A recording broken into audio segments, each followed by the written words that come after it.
மிக்க நன்றி ஐயா. அடுத்ததாக சிறப்பு விருந்தினர் ஸ்டாலின் ராஜாங்கம், எழுத்தாளர், கட்டுரை ஆய்வாளர்.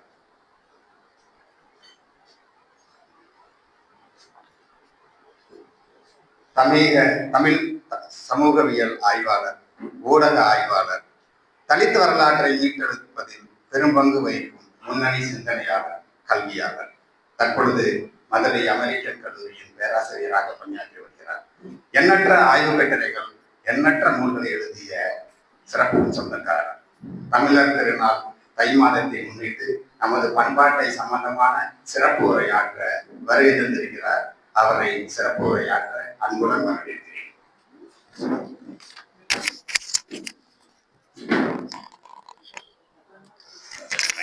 நன்றி.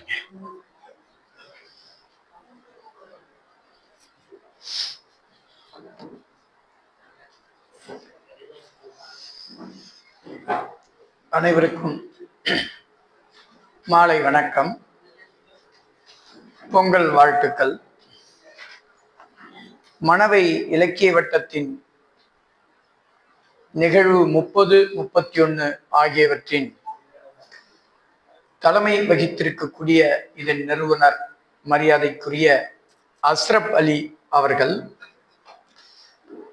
என்னை தொடர்பு கொண்டு அழைத்ததோடு இந்த இலக்கிய வட்டத்தின் தலைவராக இருந்து வரவேற்புரை வழங்கிய மதிப்பிற்குரிய தோழர் தமிழ்மணி அவர்கள் நிகழ்ச்சியை சிறப்பாக தொகுத்து வழங்கிக் கொண்டிருக்கக்கூடிய மதிப்பிற்குரிய மணவை இலக்கிய வட்ட செயலாளர் நிலாமகன், இந்த நிகழ்வை ஒருங்கிணைத்து நடத்தி கொண்டிருக்கக்கூடிய அன்பிற்குரிய நண்பர்கள், துணைத் தலைவர் ஜீவிதன் அவர்கள், துணை செயலாளர் சக்தி செல்வன் அவர்கள், ஒருங்கிணைப்பாளர் சுப பரிமள செல்வம் அவர்கள், முதன்மை ஆலோசகர் பாலாஜி இனியன் அவர்கள், டாக்டர் சோபனா ஆனந்த் அவர்கள், எனக்கு பின்னால் தமிழிசை சொற்பொழிவு வழங்க இருக்கக்கூடிய பேராசிரியர் ஆனிரை செல்வன் அவர்கள், நன்றி உரை வழங்க இருக்கக்கூடிய மணவை இலக்கிய வட்ட இணைச் செயலாளர் தோகை பழனிவேல் அவர்கள், இந்த நிகழ்வில் பார்வையாளர்களாக வந்திருக்கக்கூடிய பெரியவர்கள், நண்பர்கள், இலக்கிய ஆர்வலர்கள், ஊடகத்துறை நண்பர்கள், மாணவர்கள், உங்கள் அனைவருக்கும் என்னுடைய வணக்கத்தை தெரிவித்துக் கொள்கிறேன்.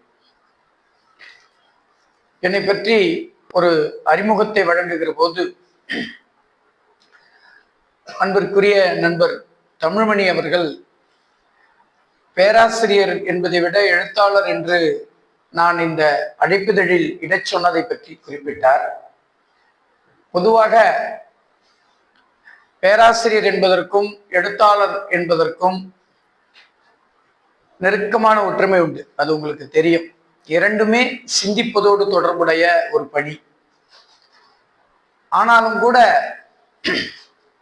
எழுத்தாளர் என்பவர் இன்னும் சற்று சுதந்திரமாக சிந்திக்க வேண்டியவர், சிந்திக்க கூடியவர், சிந்திக்க வேண்டும் என்று கருதக்கூடியவன் நான். எனவே நான் என்னை எழுத்தாளர் என்று சொல்லிக் கொள்வதில் ஒரு கூடுதல் மகிழ்ச்சியை கொண்டவன் என்பதனால் அப்படி இடச் சொன்னேன். பொதுவாக ஒரு சமூகத்துல கருத்தை வெளிப்படுத்துவதற்கான உரிமை, ஒரு சமூகம் ஆரோக்கியமாக இருக்க வேண்டும் என்றால் அந்த உரிமை முக்கியமானது, கருத்துரிமை அப்படிங்கிறது. யாருக்கு கருத்துரிமை இல்லாவிட்டாலும் கூட எல்லோருக்கும் இருக்கணும். ஆனால் யாருக்கு இல்லாட்டி கூட ஒரு 3 பேருக்கு ரொம்ப முக்கியமா கருத்துரிமை இருக்கணும்னு நான் நினைக்கிறேன்.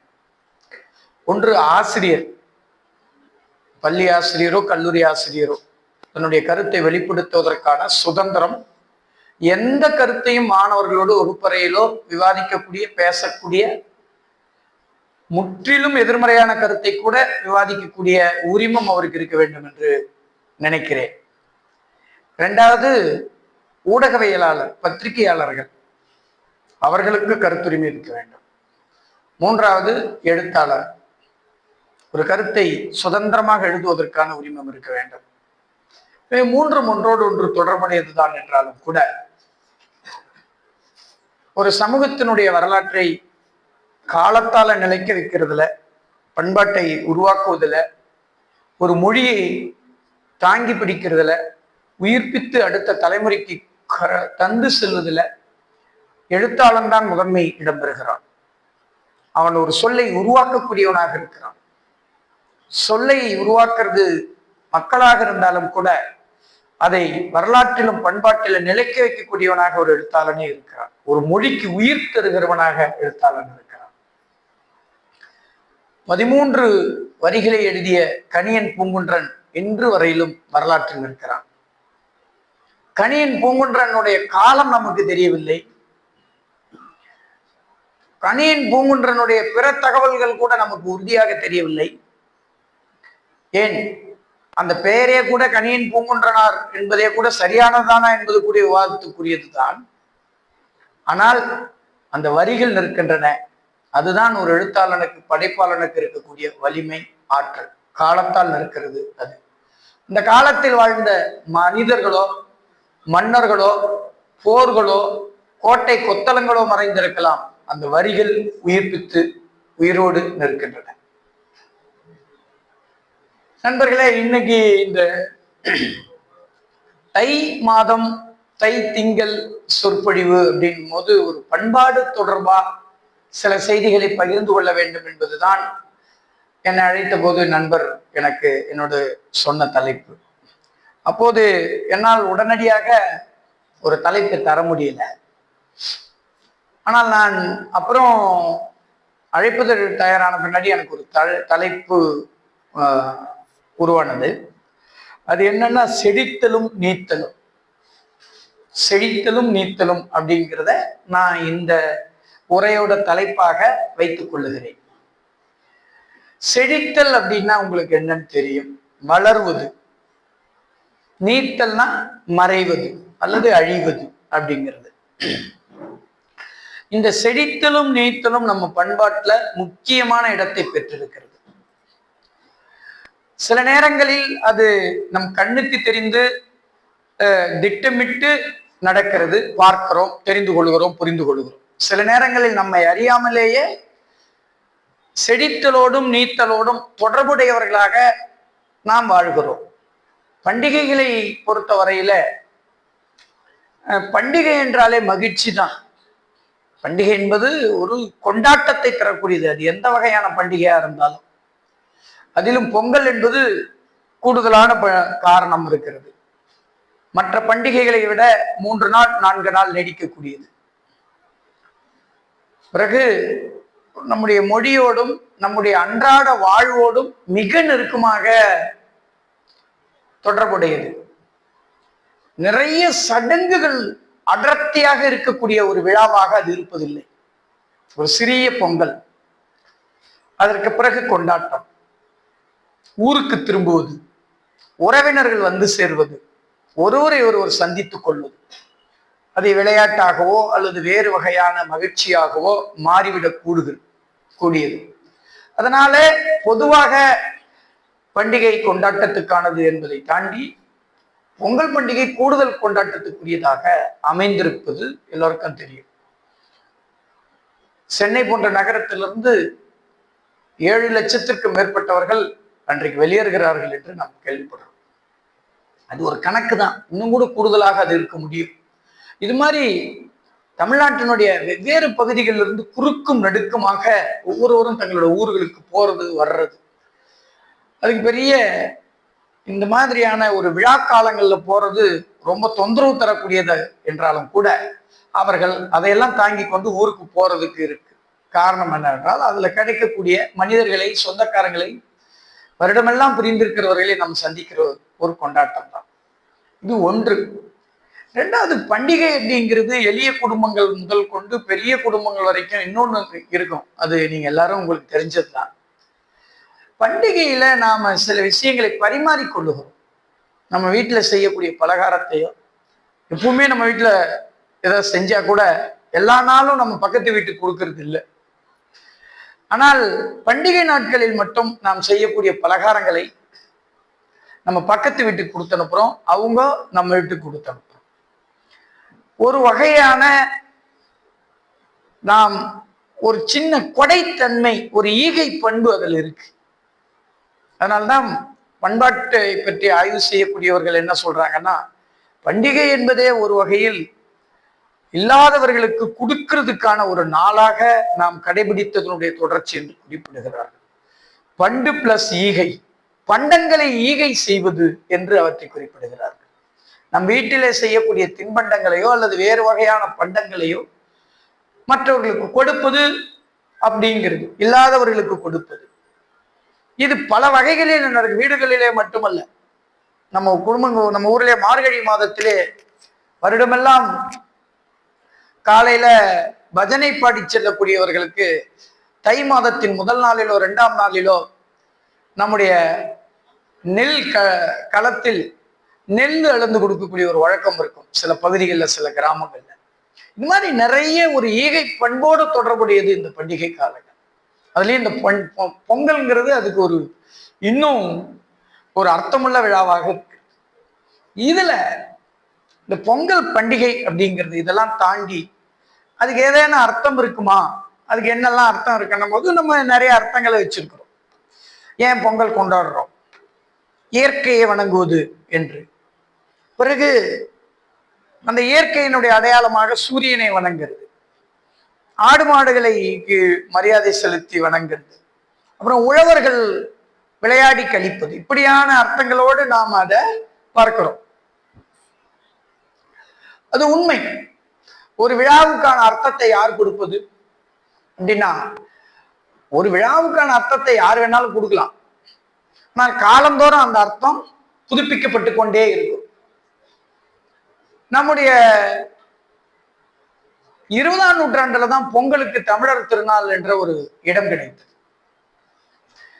அதுக்கு முன்னாடி அந்த நாள் இருந்திருந்தா கூட அது ஒரு தமிழர்களுக்கென்று ஒரு விழா இருக்க முடியுமா என்று யோசிக்கிற போது அந்த அர்த்தத்தை நம்ம 20ஆம் நூற்றாண்டில் தான் கொடுத்தோம். இப்ப காலந்தோறும் ஒரு பண்பாட்டுக்கு, ஒரு அர்த்தத்துக்கு, ஒரு விழாவுக்கு அர்த்தம் புதுப்பிக்கப்பட்டு கொண்டே இருக்கிறது. அது உருவான போது இருக்கிற அர்த்தத்திலேயே இருக்கிறது கிடையாது. காலமும் இடமும் காண்டஸ்டும் பின்புலம்தான் ஒரு பண்பாட்டுக்கான அர்த்தத்தை தருகிறது, உருவாக்குகிறது. 19ஆம் நூற்றாண்டின் இறுதி முதல் தமிழர் தமிழ்நாடு குறித்த நூல்கள் ஏடுகளாக இருந்து அச்சிக்கு வருகின்றன. தமிழ் வரலாறு எழுதப்படுகிறது. தமிழ் மொழிக்குரிய தனித்தன்மை மொழியியல் உள்ளிட்ட ஆய்வுகளின் வழியாக நிரூபிக்கப்படுகிறது. அப்படியே 20ஆம் நூற்றாண்டுக்குள்ள உள்ள நுழைகிறோம். தமிழ் பற்றியான, தமிழ் என்கிற ஒரு அடையாளம் பற்றியான ஒரு விழிப்புணர்வு, ஒரு அவேர்னஸ் அதிகரிக்கிறது. இதைத்தான் ஆராய்ச்சியாளர்கள் என்னவென்று சொல்லுகிறார்கள் என்றால் தமிழ் மறுமலர்ச்சி என்று குறிப்பிடுகிறார்கள். தமிழ் இசை, தமிழ் மொழி, தமிழ் இலக்கியம், தமிழர் வரலாறு என்று இவற்றை ஆராய்ச்சியாளர்கள் குறிப்பிடுகிறார்கள். இதெல்லாம் உருவாகிற இந்த காலத்தை தான் நாம் தமிழ் மறுமலர்ச்சி என்று குறிப்பிடுறோம். அந்த காலத்துலதான் நாம சில விஷயங்களை திரும்ப ரீடிஃபைன் பண்றோம், மறு விளக்கம் தருகிறோம். அப்படி மறு விளக்கம் தரப்பட்டு தமிழர்களுக்கென்று ஒரு விழா இருக்க முடியும். எத்தனையோ பண்டிகை இருந்தா கூட அதுல நாம பொங்கல் அதை தேர்வு செய்கிறோம். அதுக்கு ரொம்ப முக்கியமான காரணம் பொங்கலுக்கு இருந்த ஒரு சடங்குகள் குறைந்த தன்மை ஒன்று.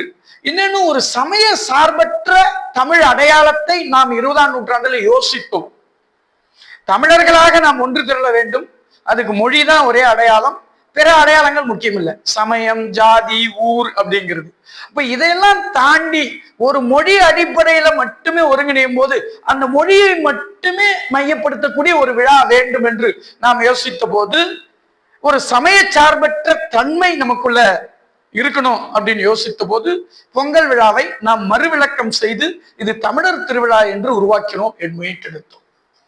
அப்படித்தான் திருக்குறள் மீட்டெடுக்கப்பட்டது. திருக்குறள் நம்ம ஊர்ல முக்கியமான நூலாக இருந்தாலும் கூட ஒரு காலம் வரையிலும் பெரிய தமிழ் மன்னர்களால கூட அது ரொம்ப பெருசா அங்கீகரிக்கப்படவில்லை. அதை காப்பாற்றி வந்தவர்கள் என்று சொன்னால் நம்ம ஊர்ல இருந்த சிறு திண்ணை பள்ளிக்கூடங்கள் இருக்கு இல்லையா, அந்த திண்ணை பள்ளிக்கூடங்கள்ல சொல்லித்தரப்பட்ட ஏட்டுச்சுவடிகள்ல இடம்பெற்று வந்தது குறள். பெரிய மடங்கள்ல சொல்லித்தரப்பட்ட கல்வி முறையில கூட குறளுக்கு இடம் இருக்கவில்லை. சாதாரணமான உள்ளூர் திண்ணை பள்ளிக்கூடங்கள்ல ஆனா அவனாவை சொல்லித்தர வேண்டும் என்று இருந்த பள்ளிக்கூடங்கள்ல தான் ஔவையோட ஆத்திச்சூடியும் வள்ளுவருடைய குறள், இன்னும் சில பிற கதைகள் இதெல்லாம் சொல்லித்தரப்பட்டது. மிஷினரிகளும் கிறிஸ்துவ மிஷினரிகளும் வெள்ளக்காரங்களும் அதிகாரிகளும் வந்து குறளை பார்த்த போது மிரண்டுட்டான். ஏன்னா அவன் என்ன நினைச்சுக்கிட்டான்னா, பைபிள் தான் உலகத்திலே அறத்தை சொல்றதுலே பெரிய முக்கியமான ஒரு முதன்மை நூல் என்று நினைத்து கொண்டிருந்தவனுக்கு இந்தியா பற்றி அவனுக்கு இருந்த பார்வை உங்களுக்கு தெரிஞ்சிருக்கும். இது ரொம்ப ஒரு இருண்ட லேண்டு, இங்க இருக்கக்கூடிய மனிதர்கள் ரொம்ப பின்தங்கியவர்கள் என்று நினைத்து கொண்டிருந்த ஒரு தேசத்துல, இந்தியாவின் தென்கோடி முனையில தெற்கே பேசப்பட்ட ஒரு மொழியில குறள்னு ஒரு நூல் இருக்கு. அதுல சொல்லப்பட்ட கருத்துக்கள் பார்த்தா பயங்கரமா, ஒரு 2000 வருடத்துக்கு முன்னாடியே ஒரு சமூகம் இப்படி ஒரு அறக்கருத்துக்களை சிந்தித்திருக்கும். ஆனால் அந்த சமூகம் அன்னைக்கு எப்படி இருந்திருக்கணும், அதுக்கு முன்னாடி அது எப்படி உருவாகி வந்திருந்தா அந்த இடத்தை அடைஞ்சிருக்கணும். அப்போ ஒரு தமிழ் சமூகத்தை பற்றி, அதன் வழியா இந்திய சமூகத்தின் பற்றி ஒரு பார்வை மாற்றத்துக்கே குறள் மிக முக்கியமான காரணமாக அமைந்தது. அதனால என்ன பண்ணாங்க, அவங்க மொழியில் அதை மொழிபெயர்த்தாங்க. கிறிஸ்தவம் பரப்ப வந்த வீரமாமுனிவர் அவர்களுடைய புனித மொழியாக இருந்த லத்தீன்ல முதல் முறையாக குறளை மொழிபெயர்த்தார். லத்தீன்ல காமத்துப்பால் நீங்க அறம்பொருள் ரெண்டையும், அது உங்களுக்கு தெரிஞ்சிருக்கும், அவங்க புனிதர் அப்படிங்கிறதுனால துறவிகள், கிறிஸ்துவ மத துறவிகள் என்பதனால காமத்துப்பால மொழிபெயர்க்கல.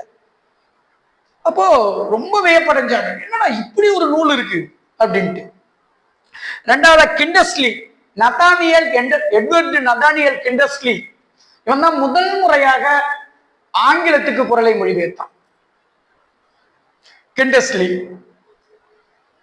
120 குறளை மொழிபெயர்த்தார். ஆங்கிலத்துக்கு போது, லத்தீனுக்கு போச்சு, ஆங்கிலத்துக்கு போச்சு. அப்புறம் உங்களுக்கு தெரிஞ்சிருக்கு எல்லிஸ் மொழிபெயர்த்தது 120 குறள். சரி, இவங்கெல்லாம் குறளை எங்கிருந்து பெற்றார்கள்? பெரிய சாமியார்களிடம் இருந்தா, மத நிறுவனங்களிடம் இருந்தா? இல்ல.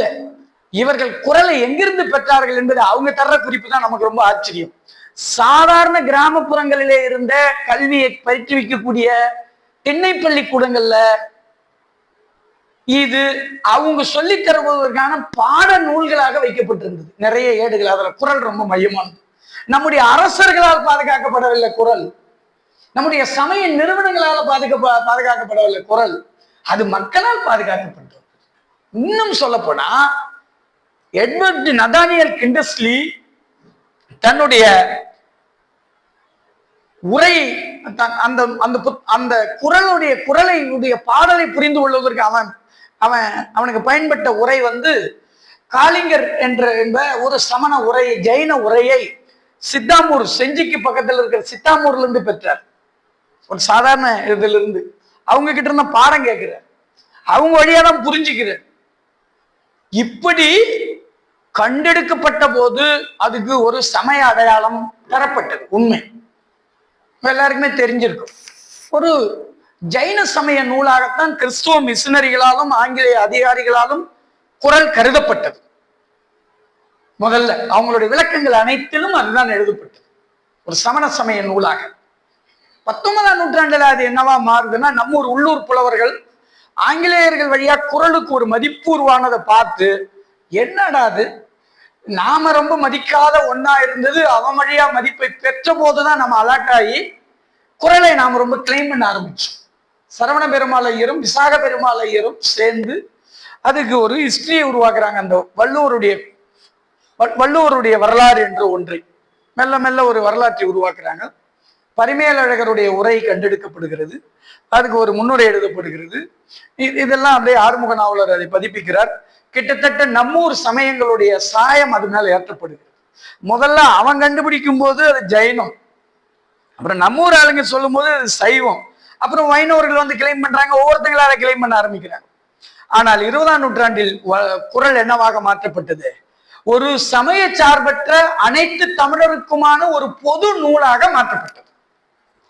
இப்போ ஒவ்வொரு பீரியடிலும் அந்தந்த காலகட்டம், அந்தந்த கான்டெஸ்ட் தான் ஒரு அர்த்தத்தை உருவாக்குகிறது, அர்த்தத்தை கொடுக்கிறது. அதுக்கு மிகச்சிறந்த உதாரணம் குறள் நூல் தான். 18ஆம் நூற்றாண்டுல அதுக்கு ஒரு அர்த்தம், 19ஆம் நூற்றாண்டுல ஒரு அர்த்தம், 20ஆம் நூற்றாண்டுல இன்னொரு அர்த்தம்.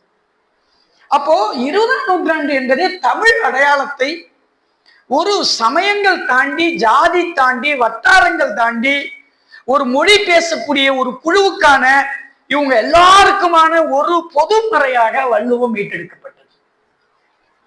அது மாதிரிதான் பொங்கலும் ஒரு தமிழர்களுக்கான சமயங்களை தாண்டிய ஒன்றாக மீட்டெடுக்கப்பட்டது. இந்த மாதிரி தமிழர்களுக்கென்று பொதுவான ஒவ்வொரு தளத்திலும் பொதுவான அடையாளங்கள் உருவாக்கப்பட்டது, கண்டுபிடிக்கப்பட்டது, விளக்கப்பட்டது. அதனால்தான் அதுக்கு தமிழர் திருநாளாக இன்னைக்கு நாம சொல்றோம். அதுல நமக்கு பெரிய முரண்பாடு எதுவும் இல்லை, இல்லையா? சரி, அப்போ பொங்கல் சமயத்தோட தொடர்புடையது இல்லையா அப்படின்னும் போதுதான் நாம என்ன சொல்றோம், இல்ல அது இயற்கையை தான் முன்வைத்தது அப்படிங்கிற விளக்கம் ஏன் அதுல ரொம்ப போக்கஸ்டா மாறுதுன்னா, அது ஏதேனும் ஒரு சமயத்தோட அதை போய் விளக்கிடக்கூடாது, இணைச்சிடக்கூடாது. அப்போ இயற்கை என்பது என்ன? அது ஒரு இயற்கை என்பது மரம், செடி, கொடி, இதுதான் எல்லாமே இயற்கை தான். ஆனா நமக்கு முதன்மையா நம்முடைய நினைவுக்கு வர்றது மரம், செடி, கொடி, காடு, பயிர்கள், அதோட சேர்ந்த பூச்சிகள், விலங்குகள், எல்லாம் மனிதர்கள், அப்படிதான் டெவலப் ஆகும். அப்போ அது செழிக்கணும், அது வளரணும், அதுக்காக இது செய்யப்படுதுன்றதான் அதுக்கு பொருள், அர்த்தம். இப்ப செழிப்பு, செழித்தலை நோக்கிய ஒரு வழிபாடு, செழிக்க வேண்டும் என்பதை விரும்பக்கூடிய ஒரு வழிபாடு என்ற ஒரு பொருள் தான் பொங்கலுடைய அடிப்படை. அது இயற்கை சார்ந்தது என்பதனுடைய அடிப்படை, அது செழிப்பு சார்ந்ததுதான். செழிப்பு என்பது பொங்கல்ல மட்டும் இருக்கா? இதுல இருந்தா நாம சில பண்பாட்டு வாசிப்புகளை நோக்கி போறோம். செழிப்புங்கிறது வேற எங்கெல்லாம் இருக்கு? நம்முடைய பண்பாட்டுல, குறிப்பா எளிய மக்களுடைய பண்பாட்டுல இந்த செழிப்பு என்பது வேற வேற வார்த்தைகள்ல, வேற வேற நாட்கள்ல, வேற வேற பண்டிகைகள்ல அது இடம்பெறுகிறது, சுத்தி சுத்தி வருது. நம்ம ஊர்ல முளைப்பாரி சடங்கு, தலையில கொண்டு போய் தண்ணியில கரைக்கிறோம், எத்தனையோ சடங்குகள். நம்ம ஊர்ல ஒரு பாட்டு பாடி கடவுளை வணங்கி ஒரு நடவு போடுறோம். எல்லாமே இந்த செழிப்புங்கிறத நோக்கி நாம நம்முடைய சடங்குகள், இவற்றினுடைய அடிப்படை எல்லா இடத்திலும் இந்த செழிப்பு நிறைந்து கிடக்கு. சரி, அப்ப செழிப்பை யோசிக்கிற நாம அந்த செழிப்பு செழிக்கிறதோடு முடியிருக்கா? இல்ல, அது ஏதோ ஒரு கட்டத்துல என்ன ஆகுது, முடியுது, செழித்து வளர்ந்து அது வாடி வதங்கி மறைந்து அழிகிறது. நீத்தல், செழித்தல், நீத்தல். ஒண்ணு செழிக்குது, நீத்து போகுது அப்படின்னுட்டு ஒண்ணு இருக்கு. இது சயின்ஸ், அறிவியல். இதை நாம எப்படி புரிஞ்சுக்கிட்டு இருக்கோம் அப்படின்னா, செழிக்கிறது நீத்து போறதோட நிக்கல, நீத்து போறது என்னவா மாறுதுன்னா திரும்ப செழிக்குது, செழிக்கிறது என்னவா மாறுது, நீத்து போகுது, நீத்து போறது செழிக்குது, செழிக்கிறது நீத்து போகுது. அப்படி ஒரு சுழற்சி, ஒரு சுழற்சி கொள்கை. இந்த உலகத்துல எந்த பொருளும் அழிவதில்லை, அது இன்னொன்னா மாறுது. அது மாடர்ன் சயின்ஸ் சொல்லுது, இல்லையா? கிட்டத்தட்ட இந்த புரிதல் இயற்கையை தொடர்ந்து கவனித்து வந்த மனிதனிடம் அறிவியல் என்ற பெயர் இல்லாமலேயே அவனிடம் தொழில் பெற்றிருக்கிறது. அதை அவன் என்ன பேர்ல வச்சிருக்கானா, அவனுடைய சடங்கா, அவனுடைய நம்பிக்கையா, அவனுடைய வாழ்வியல்ல அதை மாற்றி தக்க வைத்து வருகிறான். இந்த சுழற்சி நம்ம வேற வேற இடங்கள் எங்கெல்லாம் புரிஞ்சுக்கிறோம். உதாரணமா தேய்பிறை, அப்படியே தேஞ்சதுல இருந்து வளர்ந்துகிட்டே போகுது. ஓகே, வளர்ந்துருச்சு, அதோட முடியும் நம்ம நம்புறோமா? இல்ல, அது தேயுது, தேஞ்சது திரும்ப வளருது, வளர்றது தேயுது, செழித்தது அழியுது, அழியிறது செழிக்குது. அப்போ இந்த இயற்கை பண்பும் நாம ஒரு நிலாவை பார்க்கிற, நாம தினமும் பார்க்கிற வானத்தில் இருக்கிற நிலாவுடைய இந்த செழிப்பு பண்பும், வளர்றது அழியிறது அப்படிங்கிற பண்பும் ஒன்னா இருக்கு. அவ்வளவு ஏன், ஒரு விதையை போடுறோம், மரமாகிறது, செடியாகுது, அதுல இருந்து வர்றதை நம்ம திரும்ப விதையாக்குறோம், விதை மரமாகிறது அல்லது செடியாகுது திரும்ப. இது ஒரு சுழற்சி. அப்ப கவனிச்சு பார்த்தா இயற்கையாக நம்ம சுத்தி இருக்கிற பலவும் எது கொண்டதாக இருக்கிறது? செழிப்பாவும் இருக்கு, நீத்து போறதாவும் இருக்கு. நீத்து போறது செழிக்குது, செழிக்கிறது நீத்து போகுது. அப்போ இந்த சுழற்சி கொள்கை, இதை நாம எப்படி நம்முடைய வாழ்க்கையோட கனெக்ட் பண்ணிக்கிட்டோம்? இப்ப பிறப்பு இறப்பு, ஒருத்தர் பிறக்கிற, இறந்துடுறார். இறந்து ஒரு உடனே பிறகுறாரா? இல்ல. ஆனா ஜனங்களுடைய நம்பிக்கை என்ன இருக்கு அப்படின்னா, இறந்தவருடைய எச்சம் ஏதோ ஒரு விதத்துல நம்மளுக்கு வழிகாட்டணும், அவர்களுடைய ஆற்றல் நமக்கு உதவணும், அது இருந்தா நமக்கு நல்லதா இருக்கும். அவங்க அச்சுறுத்துறவங்களாக இருக்க மனுஷன் ஒருத்தனை வழிகாட்டுறவனா எப்ப மாத்துறான்னா, அவன் இறந்தவன் நம்மளை அச்சுறுத்துவான், பயப்படுறோம்ல. அச்சுறுத்துவான் என்று நினைக்கக்கூடிய ஒருவனிடமே நம்ம சரணடைஞ்சிட்டான், இப்ப நீதான் எனக்கு வழிகாட்டணும் அப்படின்ட்டு. மனித வரலாற்றில் மனித குலம் உருவான போது அவன் முதலாக நாகரிகத்தில் எப்போது நுழைந்தான் என்று கேட்டால், அறிவியல் என்ன சொல்லுது? சக்கரத்தை கண்டுபிடிச்சதும் நெருப்பை கண்டுபிடித்ததும் சொல்லுகிறது. ஆனால் பண்பாட்டு வரலாறு எதை நாகரிகம் என்று சொல்லுகிறது தெரியுமா? அவன் கூட இருந்த ஒருத்தன் இறந்து போயிட்டா, அதை அப்படியே விட்டுட்டு போயிடாம இறந்தவனை ஒரு இடத்துல குழி தோண்டி புதைத்து, அந்த புதைத்தவனை அடையாளம் கண்டு அவனுக்கு மரியாதை செய்யணும் என்பதற்காக அதை ஒரு மேடாக மாற்றி, அல்லது அந்த இடத்துல கல்லை நட்டு ஏதோ ஒன்னா மாத்தி அவனை திரும்ப திரும்ப நினைவு கூறுறதா அவன் பண்ணணும்னு நினைக்கிறான்ல. இதுதான் பண்பாட்டு வரலாற்றில் மனிதன் நாகரிகத்தில் நுழைந்ததாக கருதப்படுகிறது. அதனால்தான் இன்னைக்கு கூட மனித குலம் வாழ்ந்ததற்கான ஆதி அடையாளங்கள் இன்னைக்கு வரைக்கும் நமக்கு எது கிடைக்குது? பெருங்கற்கால அடையாளங்கள் தான். பெருங்கற்கால அடையாளங்கள் என்பவை எவை? பெருங்கற்கால அடையாளங்கள் எல்லாமே இறந்த மனிதனை அடையாளப்படுத்துவதற்காக அந்த இறந்த இடத்தில் அல்லது புதைத்த இடத்தில் மனிதன் கற்களை வெவ்வேறு வகையாக பயன்படுத்தி அங்கு நட்டு வைத்திருக்கிறான். கல்ல குத்துக்கல்லா வைக்கிறான், பதுக்கையாக வைக்கிறான், வட்டமாக வைக்கிறான், கல் வீடாக வைக்கிறான், அப்புறமா கல் குவியலா வச்சிருக்கிறான்.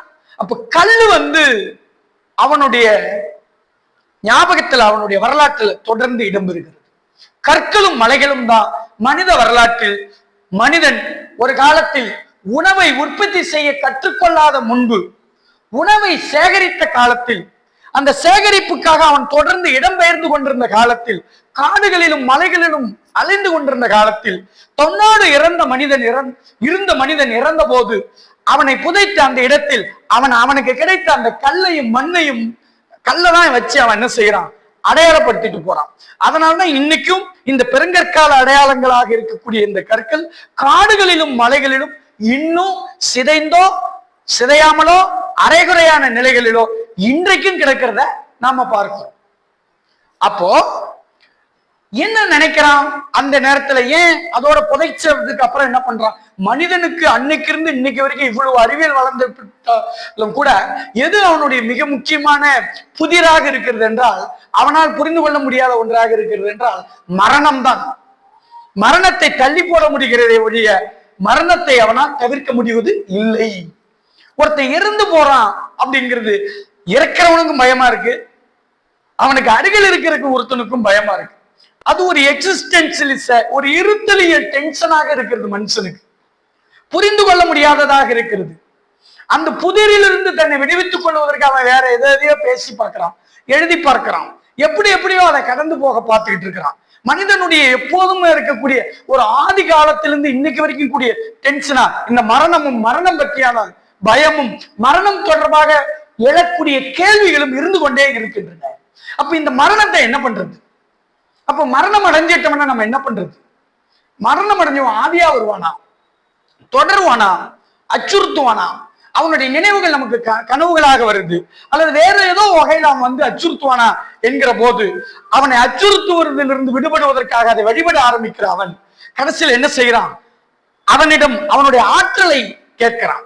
உன் ஆற்றலை கொடு, நீயே எனக்கு வழிகாட்டு என்று அவன் தொடங்குகிற போது நீத்தாரை வணங்கக்கூடிய ஒரு மரபை அவன் அதிலிருந்து கண்டுபிடித்து வளர்த்தெடுக்க ஆரம்பிக்கிறான். அப்படி நீத்தாரை வணங்க ஆரம்பித்த போது அவனுடைய அடையாளமா எது இருக்கிறது என்றால் கற்களும் மலைகளும் தான். அந்த கல்லை வச்சு வணங்க ஆரம்பிக்கிறான். கற்களை வெவ்வேறு மாதிரி பின்னாடி டிசைன் பண்ண ஆரம்பிக்கிறான். உங்களுக்கு தெரிஞ்சிருக்கும், முதல்ல பண்படுத்தப்படாத கல்லை வச்சு நீத்தாரை அடையாளப்படுத்த தொடங்கிய மனிதன் அப்புறம் என்ன பண்றான்? அந்த கல்லை வேற வேற மாதிரி பயன்படுத்த ஆரம்பிக்கிறான். இப்போ உங்களுக்கு தெரியும், நடுகற்கள்னு ஒண்ணு இருக்கு. நடுகற்கள் மனிதன் இறந்த இடத்துல கல்ல வச்சு வழிபட தொடங்கியதுக்கு மிக நீண்ட காலத்திற்கு பின்னால் கண்டுபிடிக்கப்பட்டது. ஏன்னா முதல்ல வெறும் கல்லை மட்டும் வச்சான். அப்புறம் மெல்ல மெல்ல என்ன பண்றான்? அந்த கல்லுல அந்த இறந்து போனவனுடைய உருவத்தை வரைய ஆரம்பிக்கிறான். அப்புறம் அதுல எழுத்தை பொறிக்க ஆரம்பிக்கிறான். இது அவனுடைய வளர்ச்சி. அப்புறம் கல் வட்டமா இருக்குல்ல, அந்த வட்டக்கல், அந்த வட்டத்துல அவன் என்ன பண்றான்? கோயில் கட்ட ஆரம்பிக்கிறான். அது அப்படியே பாருங்க, இன்னைக்கும் கருவறை வட்டமாக இருக்கக்கூடிய கோயில்கள் எங்கேனும் இருக்குமானால் அது அவங்க புதுசா மாட்டி கூட கட்டியிருக்கலாம். ஆனால் வட்டமாக ஒரு கருவறை இருக்குமானால் நீங்க கண்ணை மூடிக்கிட்டு முடிவுக்கு வரலாம், இது மிக பழைய கோயிலாக இருந்திருக்கிறது. ஏனென்றால் இந்த வட்டம் அப்படிங்கிறது இந்த இறந்தாரை மையமா வச்சு உருவாக்கப்பட்டாலே அது வட்டம் தான். அரசர்களுக்கு பள்ளிப்படை கோயில்கள் எழுப்பப்பட்டது, அவங்களுக்கு எழுப்பப்பட்டதுக்கு பேர் பள்ளிப்படை. வீரர்களுக்கு எழுப்பப்பட்டது நடுகற்கள். துறவிகளுக்கு எழுப்பப்பட்டது வேற. துறவிகளுக்கு நடுகற்கள் எழுப்பப்படாது, ரொம்ப ரேர் அது. வீரர்களுக்கு தான் நடுகள். துறவிகளுக்கும் முனிவர்களுக்கும் நடுகற்கள் கிடையாது. அவங்களை எங்க ஒரு மலையில வைப்பாங்க, அந்த மலையின் அடையாளமா இன்னொரு இடத்துல வைப்பாங்க. மலையாண்டின்னு ஒரு பேரு சொல்லுவோம். இப்போ புத்தானத்தை தாண்டி நம்ம ஊருக்கு வந்துட்டு இருக்கும்போது மணப்பாறை மலையாண்டிபுரமோ ஏதோ ஒரு ஊர் இருந்துச்சு. பேரை பிரிச்சு பாருங்க, மலை ஆண்டி. ஆண்டி என்பவன் யார்? ஒரு துறவி. ஆண்டி கோலத்தில் இருந்த யாரோ ஒருத்தன், அவன் அந்த மலையில வச்சிருக்கணும். அப்போ மலை ஆண்டிங்கிறதுக்கு மீனிங் அந்த பேர்லயே இருக்கு, மலையில வைக்கப்படக்கூடியதாக அது இருக்கிறது. அப்போ பிணங்களை புதைக்கிறது, பிணங்களை நினைவு கூறுறது அப்படிங்கிறதுல நாம பல வகையான ஒரு வகையை நம்ம உருவாக்குறோம்.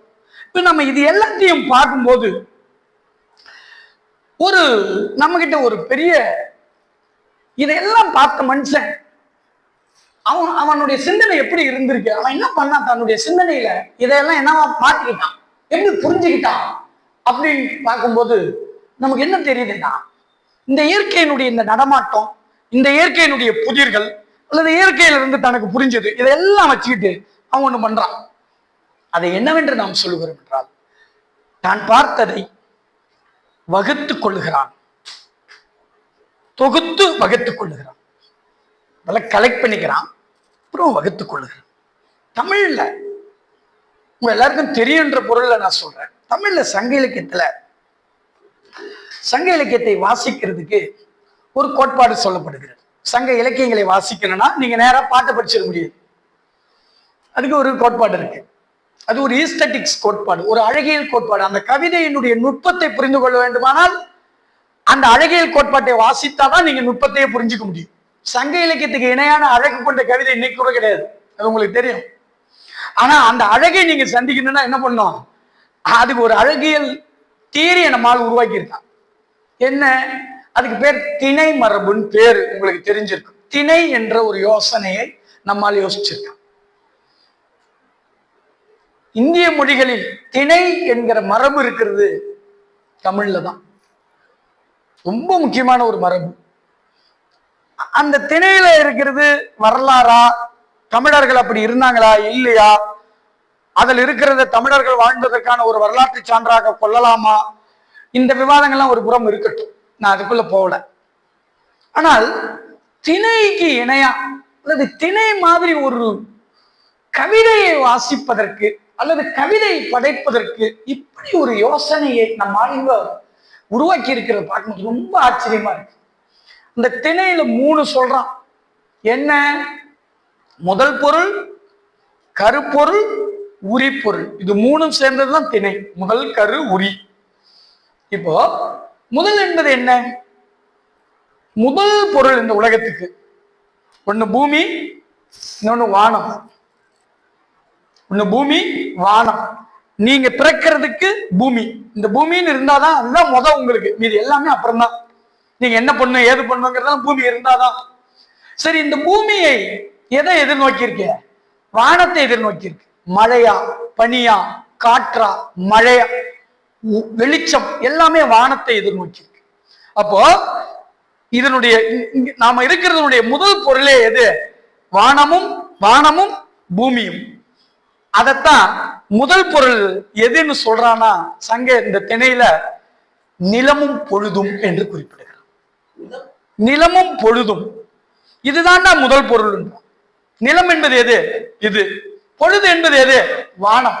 அப்ப கீழே மேல இத ரெண்டையும் கவனிச்சு பார்த்து இதுதான் இதுவும் தான் ரொம்ப அடிப்படையா இருக்குங்கிறத பார்த்து யோசித்து இதை நிலம் பொழுது என்று அவன் பண்றான். இப்ப பொழுத ரெண்டா பிரிக்கிறான். உங்களுக்கு தெரியும், பெரிய பொழுது, சிறிய பொழுது. வருடத்தினுடைய சில மாதங்களை சில குறிப்பிட்ட பருவங்களின் அடிப்படையில் பெரும்பொழுதுன்னு சொல்றான். பெரிய பொழுது ஒரு நாளோட நேரங்களை முடிக்கணுமா? சரி, ஓகே. ஒரு நாளோட நேர சூழ்நிலைய சிறு பொழுதுன்னு சொல்றான். எப்படி? இப்ப காலை நேரம், காலையில் நம்ம ரொம்ப ஃப்ரெஷ்ஷா இருப்போம் அப்படின்னு சொல்றோமா இல்லையா? அப்ப அப்ப இருக்கிற நமக்கு இருக்கிற ஒரு மூடு மத்தியானம் இருக்கிறது இல்லை, மத்தியானம் இருக்கிறது மாலையில் இருக்கிறது இல்லை, மாலையில் இருக்கிற மாதிரி நாம இரவு இருக்கிறது. அப்போ ஒரு நாள் டைம் இருக்குல்ல, அந்த டைம் ஒவ்வொன்றுக்கும் ஒவ்வொரு நேச்சர் இருக்கு சார். காலைங்கிறது பிரஸ், மாலைங்கிறது ரொம்ப ஒரு ஏகாந்தமான ஒரு நேரம், இரவு ஒரு நேரம், காலையில மத்தியானத்துக்கு நடுவுல ஒரு டைப்பான நேரம். அது மத்தியானத்துக்கும் மணி 4 மணிக்கு இடையில நம்ம அரசு ஊழியர்கள்லாம் தூங்குற நேரம். நான் அரசு ஊழியர் தான் இல்லையா? ஏதோ ஒண்ணு ஒரு டைமுக்குன்னு ஒரு நேச்சர் இருக்கு. அதே மாதிரி தான் வருடத்தின் குறிப்பிட்ட சில மாதங்களுக்குன்னு ஒரு நேச்சர் இருக்கு.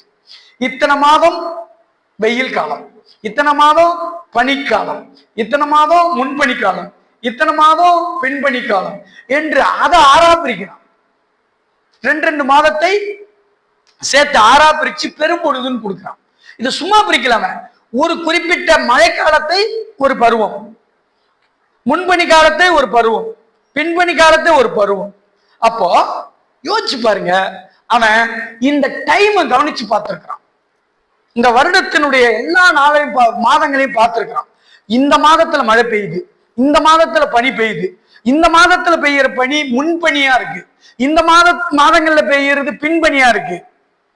அப்படிங்கிறத கவனிச்சு பார்த்து, இந்த இயற்கையை கவனித்து பார்த்து அதை கணக்கெடுத்து இந்தந்த மாதங்கள் இப்படியா இருக்கு, அதனால இந்த மாதங்களை இப்படி கூறுபடுத்திக் கொள்ளுவோம் என்று மாதங்களை வகுத்து கொள்ளுகிறான். முதல்ல தொகுக்கிறான். இது இப்படி இருக்குன்ட்டு அப்படியே எடுத்துக்கிறது தொகுத்தல். அப்புறம் இது இப்படி, இது இப்படி, இது இப்படின்னு வகுத்து கொள்ளுகிறான். தொகுப்பதும் வகுப்பதும். அதே மாதிரிலாம் ஒரு நாளை, காலை நேரம் இப்படி இருக்கு, காலைக்கு அப்புறம் நேரம் இப்படி இருக்கு. அப்ப அதை தொகுத்து கொண்டு வகுத்து கொள்ளுகிறான். அப்போ இந்த முதல் பொருளாக இருக்கிற இயற்கையாக இருக்கிற டைம் அண்ட் ஸ்பேஸ், உலக இலக்கிய வரலாற்றுல எல்லா மொழியிலுமே டைம் அண்ட் ஸ்பேஸ் தாண்டா படைப்புக்கு ஆதாரம் சொல்றான். அததான் நம்மால நிலமும் பொழுதுன்னு சொல்லியிருக்கான். அந்த நிலமும் பொழுதுங்கிற யோசனையை அவன் எங்கிருந்து உருவாக்கலாம்? கடவுளில் இருந்து அல்ல, புனித நூல்களில் இருந்து அல்ல. அவன் இயற்கையை தொடர்ந்து கவனிக்கிறான். அதிலிருந்து அதை கிரகித்து தொகுத்து அவற்றிலிருந்து வகுத்து இதை வைக்கிறான். நிலமும் பொழுதும், அதுக்கு பேர் தான் முதல் பொருள்.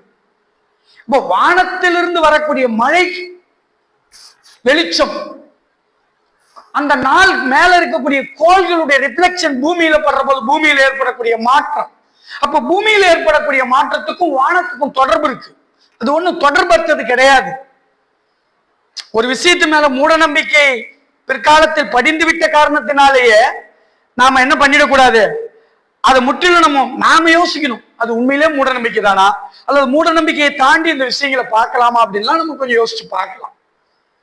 அப்போ மனிதன் இயற்கையை உற்று கவனித்து அவற்றை தொகுத்து அதிலிருந்து சிலவற்றை வகுத்து கொள்ளுகிறான். இது முதல் பொருள். கருப்பொருள் என்பது என்ன அப்படின்னா, இந்த நிலத்துல எந்த இடத்துல என்ன மாதிரி பொருள் இருந்தா இருக்கும் அப்படிங்கறத வகுக்கிறான். இந்த இந்த மலை அப்ப 5 நிலத்தை கண்டுபிடிக்கிறான் நம்மால். மலை, காடு, வயல், கடல், கொஞ்சம் பாலை. இது இந்த 5 வகையான நிலங்களை நம்ம சங்க லிட்ரேச்சர்ல சொல்றான். ஆச்சரியமா இருக்கு. என்னன்னா, இதெல்லாம் தமிழ்நாட்டில் இருந்து இந்த மாதிரி தான் தமிழர்கள் வாழ்ந்தாங்களா அப்படிங்கிறது பற்றியான கேள்வி ஒரு புறம் இருக்கட்டும். ஆனா மனிதன் அந்த பீரியட்ல தமிழ் சமூகத்துல உலகத்தில் இருக்கிற எல்லா வகையான நிலப்பகுதிகளையும் உற்று கவனிச்சிருக்கிறான் பாருங்க. கவனித்து அந்த நிலப்பகுதிகளை அதனுடைய மண் வளத்துக்கு ஏற்ற மாதிரி பிரிச்சுக்கிட்டான். இது மலை, இது காடு, இது வயலு, இது கடலு, இது மணல். நீங்க இன்னைக்கு கூட பாருங்க, உலகத்தில் இருக்கிற எல்லா நிலத்தையும் தொகுத்துக்கிட்டீங்கன்னு வச்சுக்கோங்க, அதை இந்த 5 வகைக்குள்ள அடைக்கலாம். இந்த 5ல ஏதோ ஒண்ணுக்குள்ள பொருந்தி போகும். இந்த 5 திணை என்று சொல்கிறோமே, இந்த 5 நிலங்களுக்குள்ள எல்லாத்தையும் பிக்ஸ் பண்றான். இப்ப என்ன பண்றான் அப்படின்னா, மலை அதை வரிசைப்படுத்துறான், எங்கிருந்து எதுன்னு. மலை, காடு, வயல், கடல். யோசிச்சு பாருங்க, மனிதனுடைய பரிணாம வளர்ச்சி இருக்குல்ல, அதுவும் இந்த வரிசையில தான் அமையுது. மனிதன் முதல்ல மலைகள்ல தான் குகைகள்ல தான் வாழ்கிறான், மலையில தான் வாழறான். அப்படியே அவன் டிராவல் பண்றான், மலையை தாண்டி காட்டுக்குள்ள வர்றான். அதுக்கப்புறம் மெல்ல மெல்ல நாகரிகத்தில் எதை கண்டுபிடிக்கிறான், வயலுக்கு வர்றான், வயலை கண்டுபிடிக்கிறான். அப்புறம் அதை வணிகம் பண்ணக்கூடிய கடலை கண்டுபிடிக்கிறான். அப்போ இந்த மனிதகுல வரலாற்றினுடைய பரிணாம வளர்ச்சி இருக்குல்ல, அந்த வளர்ச்சி இவன் இந்த நிலங்களை எல்லாம் கவனிச்சு தொகுத்தும் வகுத்து கொண்டு அதை வரிசைப்படுத்தி இருக்கிற விதம் இருக்குல்ல, அந்த விதத்திலே அந்த வரிசை அப்படியே பிக்ஸ் ஆகும். அப்போ நம்முடைய தமிழ் மனம், அது ஒரு தமிழர்களுக்கு என்று மட்டும் நான் சொல்லல, மனிதர்களுடைய மனம் எப்படி, அதுல தமிழ் சமூகம் தான் அதை பதிவு செஞ்சு வச்சிருக்கின்றதால் நம்ம அதை கண்டுபிடிச்சுக்கிட்டோம். மற்ற சமூகத்தில் இருந்ததா இல்லையாங்கிறது பற்றி. அப்போ நிலத்தை தொகுத்தது, அப்புறம் வகுத்து கொண்டது. நீங்க பாருங்க, மனிதனுடைய ஆரம்ப நிலை என்ன? உணவு உற்பத்தி இல்லை, உணவு சேகரிப்பு தான். உணவு சேகரிப்பு என்றால் என்ன? வேட்டையாடுறது. உணவை அவன் உற்பத்தி பண்ண மாட்டான், இருக்கிறத சாப்பிடுறது, கண்டுபிடிச்சு சாப்பிடுறது. வேட்டையாடுறது, அப்புறமா மேய்ச்சலுக்கு போறான், அப்புறமா மீன் பிடிக்கிறான். இந்த 3மே இவன் உற்பத்தி பண்றது இல்லை, அது இருக்கவன் போய் சாப்பிடுவான். கிழங்காக எழுதல், தேன் எடுக்கிறது, இது எதுவுமே இவன் உருவாக்குறது இல்லை. இது எல்லாமே எங்க இருக்கு பாருங்க, வேட்டை, மலையிலையும் காட்டில் தான் இருக்கும். அப்போ உணவு சேகரிப்பு காலம் மலையிலையும் காட்டிலையும் இருக்கு. அப்புறம் தான் அவன் உணவை உற்பத்தி செய்யறது எங்க வந்துடலாம், மருதத்துக்கு வந்துடலாம். அப்போ இப்படித்தான் ஒரு சமூகம் இதே மாதிரியான ஒழுங்குல தான் இயங்கியதா என்று நம்மால் உறுதிப்பட சொல்ல முடியல. ஆனால் இப்படி இயங்கினால்தான் அது சரியாக இருக்கும், அப்படித்தான் வகுத்து தொகுத்து கொள்ள முடியும் என்கிற ஒரு சிந்தனையை நாம எங்க பார்க்கிறோம், நம்முடைய மரபுகள்ல, நம்முடைய நம்பிக்கைகள்ல, நம்முடைய இலக்கியங்கள்ல அது விரிவாக பதிந்து கிடக்கிறது. அதுலதான் அவன் எதையும் வைக்கிறான், நீத்து போறதையும் செழிக்கிறதையும். இப்ப கூட நம்ம சொல்றோம், ஒரு வீட்டுல ஒரு குழந்தை பிறந்துச்சுன்னா என்ன சொல்றோம், அவங்க தாத்தா மாதிரி இருக்கான், அவங்க அப்பா மாதிரி இருக்கான். இது என்ன சிந்தனை? தெரிந்தோ தெரியாமல் அப்படி இருக்கிறது அவன். ஆனா நாம அப்படி நம்புறோம். ஒருத்தர் இறந்து போயிட்டா இறக்கல, அவரு வேற ஒன்னா அவருடைய குணங்கள் கொண்ட இன்னொருத்தன் பிறக்கிறான் அப்படின்னு நம்ம நம்புறோம். அவருடைய முகச்சாயல் கொண்ட ஒருத்தன் பிறக்கிறான்னு நம்ம நம்புறோம். அப்போ நம்முடைய மனம் என்னவா இருக்குன்னா, ஒன்று செழிக்குது, அந்த செழிக்கிறது அப்படியே போறது இல்லை, அது திரும்ப நீத்து போகும். நீத்து போச்சுன்னா செழிக்கும். நீங்க பாருங்க, இந்த சிவராத்திரிக்கெல்லாம் இந்த சாம்பல், சிவனை எரித்த சாம்பல் நம்ம நம்புறோம்ல, அதை கொண்டு போய் வயல்ல தூவுவாங்க. ஏன்னா அந்த சாம்பலை தூவுனா வயல் நல்லா விளையும் நம்பிக்கை இருக்கு. அப்ப ஏன் அந்த சாம்பல் என்னது? ஒருத்தர் எரிஞ்சு போன ஒரு சாம்பல் இது. அப்போ இது வேற ஒரு நம்பிக்கையா வழிபாடா பின்னாடி டெவலப் ஆகுது. நீங்க இதை எப்படி நம்மால அடுத்த கட்டத்துல பிக்ஸ் பண்றான் பாருங்க. பிறப்பை எங்க பாக்குறான்? பௌர்ணமியோட பிக்ஸ் பண்றான். இறப்பை எங்க பிக்ஸ் பண்றான்? அமாவாசையோட பிக்ஸ் பண்றான். அமாவாசைங்கிற வார்த்தையோட மூல வார்த்தை என்னன்னா அமரவாசி என்று பொருள். அமரவாசி, அமர சுவாசம். சுவாசம் என்பதுதான் வாசி. மதுரைக்கு பக்கத்துல வாசி மலைன்னு ஒண்ணு இருக்கு. சுவாசம் என்பதுதான் வாசின்னு சொல்றோம். அமர வாசினா என்ன அர்த்தம்? அவருடைய வாசம், சுவாசம் அமர்ந்து விட்டது. இப்ப கூட இறந்தவங்களை நம்ம என்னன்னு சொல்றோம்? அமரர் என்று குறிப்பிடுறோம். அமரவாசி. அதனாலதான் இன்னைக்கும் நம்ம வீடுகள்ல இறந்தவர்களை அமாவாசை நாட்கள்ல கும்பிடுறோம். நம்ம குடும்பத்துல யாராவது முன்னோர்கள் இறந்துட்டா, பெற்றோர்கள் இறந்துட்டா, தாத்தா பாட்டி இறந்துட்டா அமாவாசை நாள்களை நினைவு கூறுறோம். இது நம்முடைய நினைவுல இருக்கு. ஒருத்தருடைய மூச்சு நின்று போறது, அமர்ந்து போற நாள் அப்படிங்கிறது அது உயிர் போற நாள் மட்டும் இல்ல, வானத்தில் இருக்கிற நிலா மறைஞ்சு போற மாதிரி இவருடைய உடம்பு மறைஞ்சு போச்சு. சரி, அந்த அமாவாசை நிலா மறைஞ்சிச்சு, அது என்ன பண்ணுது? மெல்ல மெல்ல வளர்ந்து முழு நிலவை அடையுது. அது மாதிரி இப்போ அமர்ந்துட்டார்ல, இவர் மறைஞ்சிட்டார்ல, இவருடைய உடல் அல்லது இவருடைய குணாம்சம் அவருடைய குடும்பத்துல மகனாகவோ பேரனாகவோ அல்லது வேற ஒன்னாகவோ திரும்ப பிறக்கும். அப்படி ஒரு சுழற்சி. இந்த இயற்கையிலிருந்து நாம் கண்டுபிடித்துக் கொண்ட இந்த செழித்தல் நீத்தல் என்கிற இந்த சுழற்சி கொள்கை, சுழற்சி கண்ணோட்டம் அப்படியே நாம நிலாவுக்கு பொருத்தி அதிலிருந்து நம்முடைய அன்றாட வாழ்க்கையில நாம பொருத்தி பார்க்கிறவங்களா மாறுறோம். அப்போ அமாவாசை என்பது இறந்தவர்களுக்கு. நீங்க தமிழ்நாட்டில் இருக்கிற எல்லா 1-2 பண்டிகை தவிர எல்லா பண்டிகையும் பாருங்க அமாவாசை நாள்கள் இருக்கு. ஆடி அமாவாசைக்கு ஒரு முக்கியம் இருக்கு. ஐப்பசி அமாவாசை தீபாவளி, அது நரகாசுரன் இறந்த நாள் தான். ஆடி அமாவாசை வீட்டில் இறந்தவர்களை நினைவு கூறுற நாள். புரட்டாசி அமாவாசை வீட்டில் இறந்தவர்களுடைய நாள். ஒவ்வொரு அமாவாசைக்கும் இந்த மாசி கலரி அமாவாசை தென் மாவட்டத்திலையும் தமிழ்நாட்டினுடைய வேற எல்லா மாவட்டங்கள்லயும் இந்த மாசி அமாவாசை போய் நம்ம குலதெய்வ கோயில்ல பொங்கல் வைக்கிற நாளா வச்சிருக்கிறோம், அல்லது வீட்டுல இருந்தவங்களை கும்பிடுற நாளா வச்சிருக்கோம். ஏன் இந்த அமாவாசைக்கு ஒவ்வொரு மாசத்திலையும் முக்கியத்துவம் கொடுக்கும்? ஏன் அதை நீத்தாரோட நம்ம வீட்டுல இறந்தவங்கள அல்லது நம்முடைய சமூகத்தில் இறந்து சாமியா மாறிட்டவருடைய கோயிலுக்கு போய் பூஜை பண்ணக்கூடிய நாளாவை ஏன் வச்சிருக்கிறோம்? ஏன் அந்த நாள்ல, அந்த மாசி கலரி அமாவாசை நாள்ல நம்ம குலதெய்வ கோயில்ல போய் நம்ம செய்யக்கூடிய சடங்குகள் எல்லாமே நம்ம வீட்டுல நீத்தார் சடங்கு செய்யறதோடு ஒத்து இருக்கு. நாம ஏன் மொட்டை போடுறோம் மாசி கலரி அன்னைக்கு குலதெய்வ கோயில்ல போய்? ஏன் மாசி கலரி கோயில் அன்னைக்கு, அந்த அமாவாசை அன்னைக்கு அங்கே தங்கிடுறோம்? ஏன் மறுநாள் கறி சமைச்சு சாப்பிடுறோம்? இது எல்லாமே நம்முடைய நீத்தார் சடங்குகளை நம்ம என்னெல்லாம் செய்யறோமோ அது இங்க கனெக்ட் ஆகிருக்கும். இது மூட நம்பிக்கையா இல்லையா அந்த விஷயம் ரெண்டாவது. நானே கடவுள் நம்பிக்கை இல்லாதவன் தான், அது வேற. நான் கடவுள் நம்பிக்கை இருக்கா இல்லையான்றது எனக்கு முக்கியம் இல்லை, அது அவசியமும் இல்லை. ஆனா மக்கள் ஒரு விஷயத்தை எப்படி நம்புறாங்க, எதோட கனெக்ட் பண்ணியிருக்காங்க, அது எப்படி அவங்க கிட்ட சர்வே ஆகுது, அது எப்படி உருவாகி இருக்க முடியும் அப்படிங்கிறத புரிந்து கொள்வது வேறு. அறிவியல் என்பது என்னதுன்னா ஒரு விஷயத்தை கண்டுபிடிப்பது அறிவியல் அல்ல, ஒரு விஷயத்தை புரிந்து கொள்வதுதான் அறிவியல். இது ஏன் இப்படி பண்றாங்க? அது மேல காலப்போக்கில் வேற விஷயங்கள் படிஞ்சு அது இன்னும் நாம் மாறலாம், அது வேற. அப்படிதான் நிறைய சடங்குகள் நம்பிக்கைகள் மாறி இருக்கு. அதனால்தான் நமக்கு அது மேல கோபம் இருக்கு. அதான் உண்மை. அந்த அந்த அதனுடைய மூல வடிவம் இன்னொன்னா இருந்திருக்கும். அந்த அந்த விஷயம் உருவானதுக்கு காரணம் இன்னொன்னா இருந்திருக்கும். காலப்போக்கில் வேற விஷயங்கள் அது மேல படிய அந்த மூல வடிவம் மறைஞ்சிருக்கும், காணாம போயிருக்கும். ஆனா அந்த மூல வடிவம் ஏதோ ஒரு விதத்தில் எங்கோ ஒரு இடத்தில் ஒட்டி கிடக்கும், மறைந்து கிடக்கும். அவற்றை கண்டுபிடிப்பதுதான் பண்பாட்டு ஆராய்ச்சி. பண்பாடு என்பது கண்ணுக்கு தெரியக்கூடியதாக இருப்பது பண்பாடு அல்ல.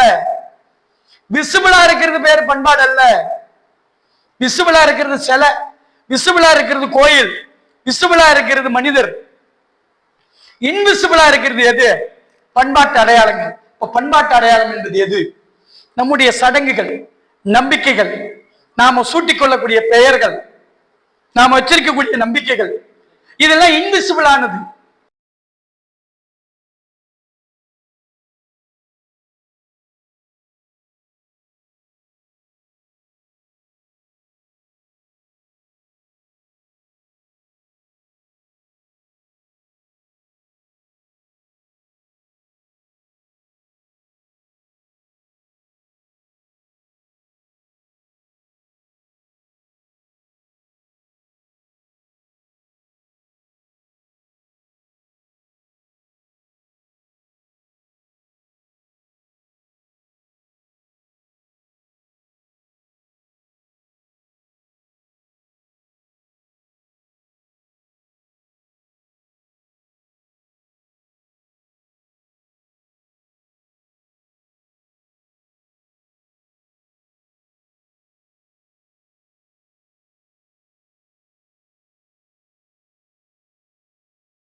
வெறுத்தல் அவன் எப்படி சுருத்துருவா மாறுவான்? இது மாதிரி ஒவ்வொரு வார்த்தையும் நம்ம சொல்ல முடியும். பூதம் யாரை குறிப்பிடும்? சாத்தான் யாரை குறிப்பிடும்? பிச்சை யாரை? எல்லாமே நெகட்டிவான அர்த்தத்துக்கு மாற்றப்பட்டிருக்கு. இந்த எல்லா அர்த்தத்துக்கும் நம்முடைய வரலாற்றிலும் நம்முடைய கதைகளிலும் வேற வேற ரோல் இருக்கு. அப்ப இந்த வேறு வேற ரோல் நம்ம நிதானமாக அதை வாசிக்கணும், புரிந்து கொள்ள முடியும். அப்ப இந்த பண்பாட்டு ஆராய்ச்சி அப்படிங்கிறத நீங்க பார்க்கும்போது இந்த அமாவாசை, இந்த பௌர்ணமி, இதுக்குள்ளேயும் ஒரு பயங்கரமான ரோலை நம்முடைய மக்கள் கூட்டம் தக்க வைத்திருக்கிறது. அதுதான் அமாவாசை என்பது எப்படி மறைந்து போவதை, இயற்கை மறைந்து போவதை சொல்லும், அதுபோல் நம்முடைய உடல் மறைந்து போவதை சொல்லும். அடுத்து கேள்வி, பௌர்ணமி சார் பௌர்ணமி மறைந்து போவதை குறிப்பிடலாம், பௌர்ணமியை மறைந்து போவதை குறிப்பிடலாம். அப்ப அது எப்படி சார் மறைஞ்சு போறதுன்னு நிலா மறையுது, அதனால இவருடைய உடல் மறைகிறதே நம்ம கம்பேர் பண்ணணும். பௌர்ணமி எப்படி அது முழு நிலவாக பரிணமிச்சு நிற்குது, அதை எப்படி மறைவதோட கம்பேர் பண்ண முடியும் அப்படிங்கும் போது நம்முடைய மரபுகள்ல ரெண்டு விதமான சாவு சொல்றோம். சாதாரண சாவு, இல்லறத்தோர் இறந்தால் அது அமாவாசை. துறவோர், மக்களிடையே பணியாற்றிய ஒருவன் இறந்தால் அவன் பௌர்ணமியில சாகாம இருக்கான். ஆனா அவன் இறந்தது ஒரு பௌர்ணமிக்கு ஒப்பன். பௌர்ணமி எப்படி முழு நிலவை தருகிறதோ, வெளிச்சத்தை தருகிறதோ, ஒளியை தருகிறதோ, அறிவின் அடையாளம் தான் பௌர்ணமி, முழு பரிபூர்ணம். அதுக்கு இன்னொரு பேர் என்னது, மதி என்ற பெயர். மதி என்றால் நிலவையும் குறிக்கும், அறிவையும் குறிக்கும். அப்ப உங்களுக்கு ஏதோ ஒரு விதத்தில் வழிகாட்டி சென்ற ஒருவனை நினைவு கொண்டால் கூறக்கூடிய நாள் பௌர்ணமி. ஏன் வைகாசி விசாகத்துல புத்தர் பிறந்த நாள் வருது? வைகாசி விசாகத்துல ஏன் புத்தர் இறந்த நாளை நம்ம சொல்றோம்? இறந்த நாள் எப்படி பௌர்ணமியில வர முடியும்? புத்தர் கதையில வந்த அப்படின்னா என்னது? அதை என்ன சொல்றாங்கன்னா, ஒரு துறவி அவர் இந்த சமூகத்துக்கு வழிகாட்டி ஒரு பரிபூரண நிலை அடைந்தார். அதனால்தான் தமிழ்நாட்டில தென்பகுதியில இருந்த சிரவண மரபுல என்ன சொல்றாங்கன்னா, சாவை சாவுன்னு சொல்றது பரிநிர்மாணம் என்று குறிப்பிடுகிறார், பரிபூரணம் என்று குறிப்பிடுகிறார். அவர்கள் பரிபூரண நிலையை அடைந்தார்கள். நிலா ஒரு பரிபூரண நிலையை அடைந்தால் அதுக்கு என்ன பேரு? பௌர்ணமி என்று பேரு. பௌர்ணமி எப்படி எல்லோருக்கும் வெளிச்சத்தை தருகிறதோ அதுபோல இவர் பரிபூரணமாகி அவர் அறிவை எல்லோருக்கும் தந்தி செல்கிறார். அவரை வணங்கினார். அந்த துறவிகளை எங்க அடக்கம் செய்கிறோம்? நாம மலையில் அடக்கம் செய்கிறோம் துறவிகளை. அப்படி மலையில் அடக்கம் செய்யக்கூடியவர்களை நாம என்ன பண்றோம்? வருடத்தில் ஒரு பௌர்ணமி நாள்ல அவருடைய நினைவா விளக்கை ஏற்றி வழிபடும். அதுக்கு பேர் தான் கார்த்திகை தீபம். நான் கேட்கிறேன், கார்த்திகை தீபம் எந்த நாள் வருது? அமாவாசையில் வருதா? இல்லவே இல்லை, பௌர்ணமி நாள் தான். கார்த்திகை தீபம் ஏற்றப்படக்கூடிய மலைகள் அனைத்தையும் நீங்க கவனித்து பாருங்கள். நம்ம எல்லாரும் என்ன நினைக்கிறோம்? திருவண்ணாமலை தான் கார்த்திகை தீபம் நினைக்கிறோம். இப்ப சர்ச்சை வந்ததுனால எங்க ஊரின் திருப்பரங்குன்றம் உங்களுக்கு தெரிஞ்சு இல்லையா? ஆனா உண்மை என்ன தெரியுமா? தமிழ்நாட்டுல கார்த்திகை தீபம் மலைகளின் மீது ஏற்றப்படுகிறது, பௌர்ணமி நாளில் ஏற்றப்படுகிறது. இன்னொரு உண்மையை சொல்றேன், கண்ணை மூடிட்டு சொல்றேன். உங்களுக்கு அருகில் இருக்கக்கூடிய ஊரையே நான் சொல்றேன், போய் பாருங்க. கார்த்திகை தீபம் ஏற்றக்கூடிய மலைகள் எல்லாமே சமண மரபை சேர்ந்த துறவிகளுடைய குகையில் இருக்கக்கூடிய மலைகளாக இருக்கு. நீங்க நார்த்தாமலைக்கு போங்க, சித்தன்னவாசலுக்கு போய்க்குங்க, நீங்க வேலூர் பகவதி மலைக்கு போங்க, நீங்க திருப்பரங்குன்றம் மலைக்கு போங்க, பக்கத்துல ஐட்டாப்பட்டி மலைக்கு போங்க, கருங்காலக்குடி மலைக்கு மேல போங்க, எல்லா மலையிலும் தீபம் ஏற்றப்படுகிறது. மதுரைக்கு அருகில் இருக்கக்கூடிய ஒரு மலையினுடைய பெயர் பெருமாள் மலை. வெள்ளரிப்பட்டி என்கிற இடத்துல நீங்க மேலூர் தாண்டினா பார்ப்பீங்க. பெருமாள் மலையில இன்னைக்கு தீபம் ஏற்றப்படுகிறது. அது முருகனுக்கு இல்லை. ஒரு இடத்துல சிவனுக்கு இருக்கிறாங்க, ஒரு இடத்துல பெருமாளுக்கு இருக்கிறாங்க, ஒரு இடத்துல முருகனுக்கு இருக்கிறாங்க. இதெல்லாம் பிற்காலத்தில் அந்த கோயில்களாக மாற்றப்பட்டுச்சு. அந்த நிஜம் என்ன என்றால், துறவிகளை மலையின் மீது அடக்கம் செய்து அவர்களின் அடையாளமாக வெட்டப்பட்ட குகைகள் இருக்கக்கூடிய மலைகளின் மீது தொடர்ந்து தீபம் ஏற்றப்பட்டு. அப்போ இந்த துறவிகள் எப்படி வெளிச்சமாக மாறினார்கள்? புத்தர் என்ன சொல்றார்? உனக்கு நீயே ஒளி. வெளிச்சம் தான் அவங்களுடைய அடையாளம். இந்த வெளிச்சத்தை குறியீடுபடுத்துறது தான் பௌர்ணமி. அதுதான் மலைகளின் மீது ஏற்றப்படக்கூடிய தீபம். அப்போ தமிழ் மரபுல நம்முடைய மரணம், ஞானம், அறிவு இது எல்லாமே ஏதோ ஒரு வகையில ரொம்ப மூட நம்பிக்கையோட கனெக்ட் ஆகாம அது என்ன இருக்கு? ஏதோ ஒரு விதத்துல இயற்கையை அவன் கணக்கெடுத்து புரிஞ்சுக்கிட்டதோடு ஒப்பிட்டு பார்த்ததா தான் இருக்கு. நாம அப்படி இது எதுவுமே நான் சொல்றது பொய் இல்லை, இது என்னுடைய விருப்பமும் இல்லை.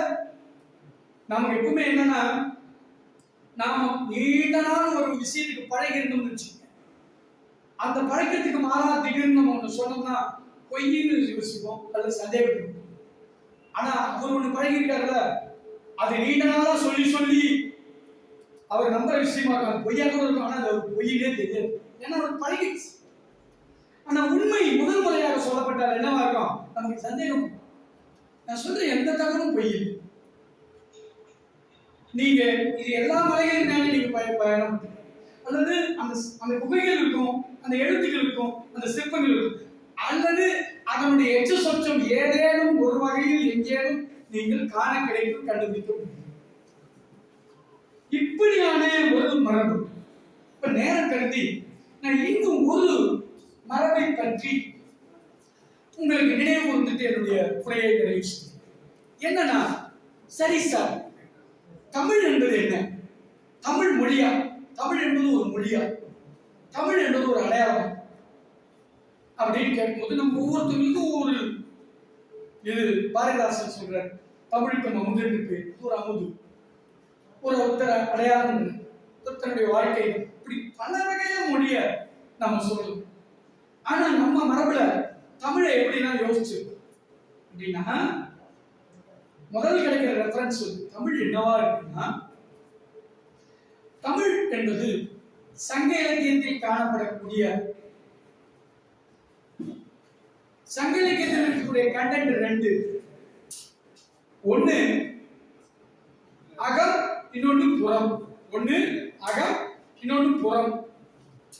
ரொம்ப எளிமையா சொல்லணும்னா அகம் என்றால் என்ன அப்படின்னு நான் கேட்கிறாங்கன்னா, காதல் வாழ்க்கை. காதலிங்கிறது அதை ரெண்டாம் பிரிப்பாங்கன்றது ரெண்டாவது களவு கற்பனை. நம்ம அவ்வளவு டீட்டெயில் ஒரு தமிழ் வாத்தியார் வேலையை நம்ம செய்யணும். அகம் புறம். அகம் என்றால் காதல் வாழ்க்கை, புறம் என்றால் வீரம். எப்படி நமக்கு சொல்லிக் கொடுத்தாங்க. இதுல ஒரு இன்ட்ரெஸ்டிங்கான விஷயம், இந்த தமிழ் இந்த சங்க இலக்கியம் எங்க தொகுக்கப்பட்டது? தமிழ் சங்கத்தில் வைத்து தொகுக்கப்பட்டது சங்க இலக்கியம் அப்படின்னு ஒரு ஐதீகம் இருக்கு நம்ம கிட்ட. இந்த தமிழ் சங்கம் எத்தனை? 3. அதில் முதல் சங்கத்தினுடைய முதல் புலவர் பேர் என்ன? இறையனார். இரண்டாவது புலவர் பேரு குமரவேல், குமரன். அதுக்கு நாம் என்ன விளக்கம் சொல்லணும்? இறையனார் சிவன், குமரன் முருகன். அப்போ முதல் தமிழ் சங்கத்திலே இடம்பெற்று தமிழ் இலக்கியங்களை தொகுப்பதற்கு காரணமாக இருந்தவர் சிவன். உங்களுக்கு இன்னொரு கதையும் தெரியும். அகத்தியரை தெற்கு அனுப்பி அவர் மூலமா தமிழை உருவாக்க சிவன். அப்படி ஒரு ஐதீகமும் இருக்கு, அப்படி ஒரு நம்பிக்கை இருக்கு. அப்போ என்ன சொல்றாங்கன்னா, இந்த சங்க இலக்கியத்தில் எது ரொம்ப சுவையானது, ரொம்ப நுட்பமானது, ரொம்ப ரசிப்புக்குரியதாக இருக்கிறது என்றால் அக இலக்கியம். அக இலக்கியம், காதல் பாடல்கள். அதனால என்ன நம்புறாங்க அப்படின்னா, அந்த சுவையான காதல் பாடல்கள் தொகுக்கப்பட்ட தமிழ் சங்கம் இருக்குல்ல, அந்த தமிழ் சங்கத்தில் இருந்த புலவன் என்கிற முறையில சிவன் தான் இதை பிறப்பித்தார். அதனால குறுந்தொகை என்கிற சங்க இலக்கிய அகப்பாடல் தொகுப்புல 2வது பாட்டு, அது என்ன பாட்டு? காமம் செப்பாது கண்டது மொழி அப்படிங்கிற பாட்டு. கொங்குதேர் வாழ்க்கை என்று தொடங்கக்கூடிய ஒரு காதல் பாடல். கொங்குதேர் வாழ்க்கை என்று தொடங்கக்கூடிய காதல் பாடல் குறுந்தொகை என்கிற அக இலக்கியத்துல 2வது பாட்டு.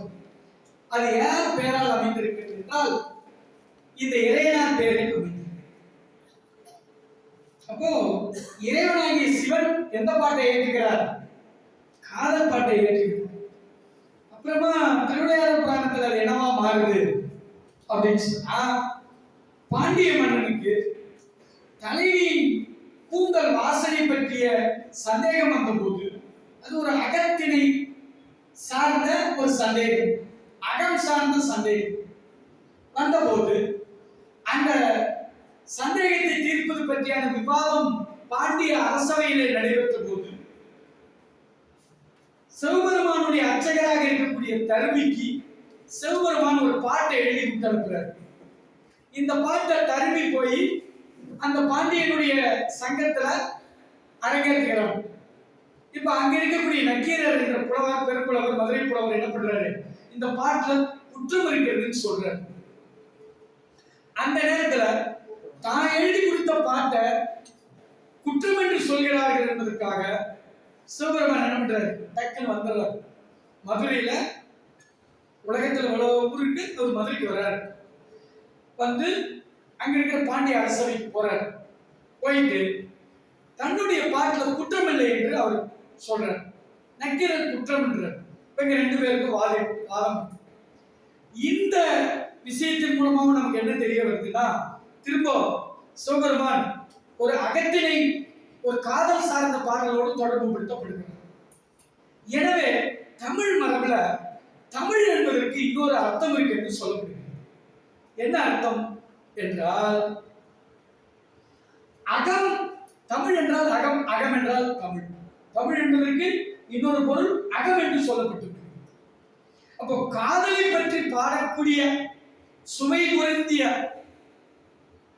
பாடல்களை பாடுவதற்கான ஒரு மொழி என்கிற ஒரு பொருள் அதுக்கு கிடைக்கும்போது தமிழ் என்பது அகத்தை பாடுவதற்கு சிறந்த மொழி என்று இது ஒரு புறம் இருக்க. இன்னொன்னு இருக்கு, நமக்கு முன்னாடி இந்த இயற்கையை பற்றி எல்லாம் பேசணும்ல, அதோட தொடர்படுத்தி நம்ம பார்க்கணும். இன்னொன்னு இருக்கு, என்னன்னா தமிழ்ல அக இலக்கியத்துக்கு இணையா இருக்கிற இன்னொரு இலக்கியம் அற இலக்கியம். தமிழ்ல அக இலக்கியத்துக்கு இணையாக இருப்பது அற இலக்கியம். அற இலக்கியத்தை நம்ம என்னன்னு சொல்றதுன்னா தமிழின் தலையாய இலக்கியமா சொல்றது. ஏன்னா தமிழ்னா அகம், அகம்னா தமிழ்னு பேர் வச்சுட்டு உருவாக்கி இருக்கு. ஆனா உண்மை என்னவா இருக்க முடியும்? இந்த புற இலக்கியம் இருக்கிற புறம், புறம் என்றால் வீரம்னு சொல்லி வச்சிருக்காங்க. உண்மையிலேயே புற இலக்கியத்தில் வீரம் மட்டும் பேசப்படல. புற இலக்கியத்தில் எதுவும் சேர்த்து பேசப்படுது, அறமும் சேர்த்து பேசப்படுது. புறம் என்றால் என்ன? சண்டை போடுறது. புறம் என்றால் சண்டை போடுறது, வெட்டு, குத்து, ரத்தம், சாவு, ஓலம், இது சம்பந்தப்பட்டது புறம். அறம் என்பது என்ன? ஒருத்தருக்கு நல்லது செய்யுது, அங்க சாவு சாகரிக்கிறது, இது நல்லது செய்யுது. உங்களுக்கு நான் ஒண்ணு சொல்றேன். தமிழ்ல மயிலை சீனிவாசன் சாமி ஒரு கட்டுரை எழுதியிருக்காரு. தமிழ் அறிஞர்கள் ரொம்ப முக்கியமான ஒருத்தர். அவர் சொல்றாரு, சான்றோன் ஒரு வார்த்தை இருக்கு. இந்த சான்றோன் என்கிற வார்த்தையை நீங்க நாம என்ன நினைக்கிறோம்னா கல்வி கேள்விகளில் வல்லவன் என்று நம்ம நினைக்கிறோம். ஆனா சங்க இலக்கியத்தில் அந்த வார்த்தைக்கு என்ன அர்த்தம் என்றால் கல்வி கேள்விகளில் வல்ல அறிஞனை குறிப்பிடக்கூடிய அர்த்தம் அல்ல, மாறாக அதுக்கு வீரன் என்று பொருள். ஈன்று புறந்தர்கள் எங்களை கடனே என்று தொடரக்கூடிய புறநானூற்று பாடலை உதாரணமாக காட்டுறாங்க. சங்க காலத்துல பொன்முடியாருடைய பாட்டு. சங்க காலத்துல சான்றோன் என்ற வார்த்தைக்கு வீரன் என்ற பொருள். ஆனால் சங்கம் அறிவிய காலத்துல அந்த வார்த்தைக்கு என்ன அர்த்தம் வருகிறது? வீரன் அல்ல, வீரத்தை மறுக்கக்கூடிய, சமூகத்துக்கு அறநெறிகளை சொல்லக்கூடிய அறிஞர்களுக்குரிய பேராக மாறுது. கிட்டத்தட்ட கதைகளாக மாறுது. தமிழ்ல இந்த மாதிரி நிறைய வார்த்தைகள் இருக்கு. கோப்பாவை பத்தி அவர் சொன்னதுனால சொல்றேன். கோப்பா சொல்றாருல, இந்த ஒரு வார்த்தை சொல்றாரு, பண்டாரம் என்கிற ஒரு வார்த்தை. பண்டாரம் என்கிற வார்த்தை ஆரம்பத்தில் எதை குறிப்பிட்டது? செல்வம் சேமித்து வைக்கக்கூடிய அரசு கருவூலத்தை குறிப்பிடக்கூடிய வார்த்தை.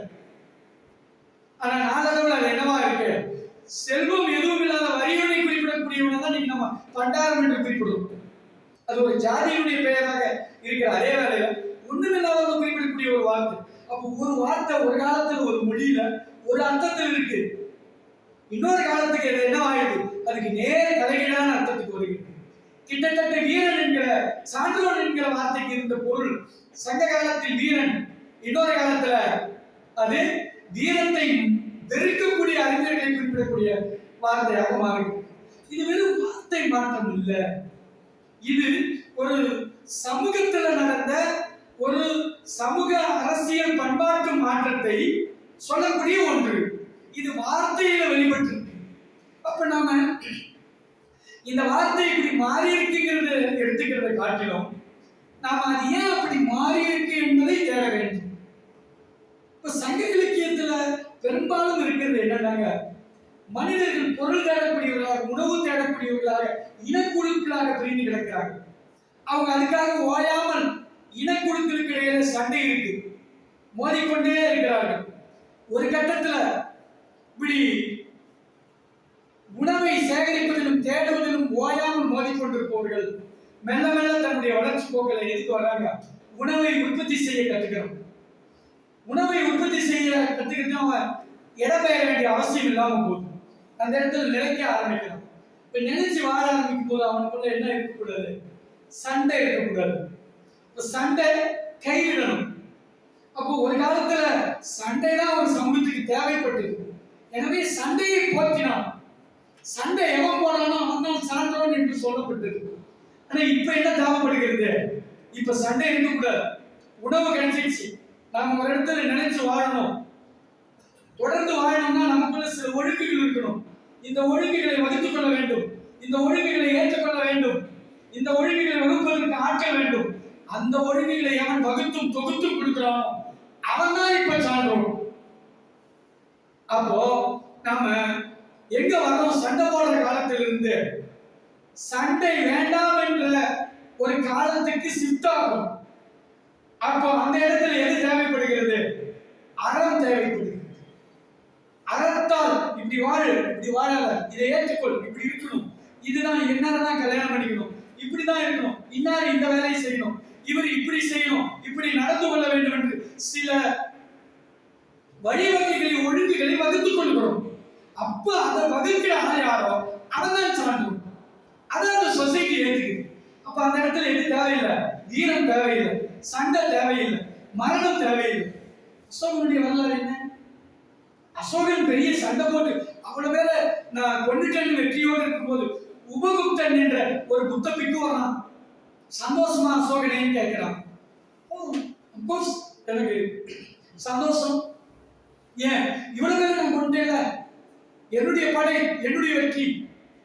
ஆனா அங்க பாரு, அவ்வளவு பேர் செத்து கிடக்கிறவங்க பக்கத்துல கொண்டாட்டி புள்ள அம்மா அப்பான்னு அழுகிட்டு இருக்காங்க பத்தியா? அத்தனை பேருடைய அழுகைக்கு நீ காரணமா இருக்க. அந்த அழுகையின் வழியாதான் உன்னுடைய வெற்றி அமைய போவா. அதுதான் உனக்கு பெருமையா? இப்படி பாரு, இப்படி அவங்க எல்லாரையும் வாழ வச்சு அவனால நான் வாழ்ந்தேன்னு அவங்க சொன்னாங்கன்னா அதில் அமையுமே உனக்கு ஒரு சந்தோஷம். அதுதானே உண்மையான சந்தோஷம். அப்போ அவங்க ரெண்டு பேருக்கு நடக்கக்கூடிய உரையாடல அவன் என்ன பண்றான்? அந்த உரையாடலின் முடிவில் உபகுப்தனுக்கும் அசோகனுக்கும் நடக்கக்கூடிய உரையாடலின் முடிவில் வாழ கைவிடும். இந்திய வரலாற்றில் மகத்தான இடத்தை அவன் போரிட்டதனால் பெறவிடவில்லை, போரை கைவிட்டதனால் பெற்றான். கரெக்டா இல்லையா? தமிழ்ல இது நடக்கலையா? வீரத்தை தான் நாம் போட்டினோமா? இல்ல. புறநானூற்றிலே வீரத்தை சொல்லாதே. புறநானூற்றில் நம்ம என்ன சொல்றோம்? வீரத்தை கைவிட்டு அறத்துக்கு திரும்பக்கூடிய ஒரு யுகத்தை பாட ஆரம்பிச்சிட்டோம். யாரும் ஊரே யாரும் கேள்வி. எல்லாரும் நம்ம சொந்தக்காரன் ஆகிட்டு முன்னாடி யாரும் சண்டை போட முடியும்? எல்லாரும் ஒரே ஊருக்காரன் ஆகிட்டு முன்னாடி எப்படி நம்ம சண்டை போட முடியும்? சண்டை வேண்டாம்ன்ற பாட்டை அங்கேயே தொடங்கிடுச்சு. அதனுடைய தொடர்ச்சி தான் சங்கம் அறிவிய காலத்தில் குரலா, நாகடியாக, பழமொழி, நானூறு, திரிகணிகமா, ஏலாதியா, சிறுவஞ்சம் மூலமா அப்படியே விரியுது நம்முடைய உலகம். அற பாடல்களால், அற கருத்துக்களால் விரிகிறது நம்முடைய இலக்கியம். உண்மையில் தமிழில் அகத்தை காட்டிலும் புறத்தை காட்டிலும் அதிகமாக பாடப்பட்ட பாடல்கள் அறம் சார்ந்ததுதான்.